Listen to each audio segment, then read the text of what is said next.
তোমার নাম কি? তুমি কি করো? এই লোহা টোকাইয়া বিক্রি করে এই টাকা কার কাছে দাও? তোমার মার কাছে দাও। তুমি প্রতিদিন কয় টাকা ইনকাম করো? 30 টাকা। 30 টাকা দিয়ে তোমার আম্মু কি করে? ব্যাংকে ফেলায়। তোমার লেখাপড়া করতে ইচ্ছা করে না? হ্যাঁ বেটা, তুমি কি কও ওই কথা? আচ্ছা, হ্যাঁ, তোমার আম্মু পড়ায় না?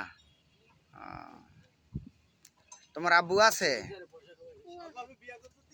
হ্যাঁ, তোমার আব্বু নাই? তোমরা থাকো কোন জায়গায়? ওই খালগোড়ার দিকে। কত সুন্দর ছেলেটা, এর ভবিষ্যৎটা এই লোহা টোকাইতে টোকাইতে কি যাবে? আল্লাহ। ঠিক আছে, তুমি ভালো থাকো। হ্যাঁ।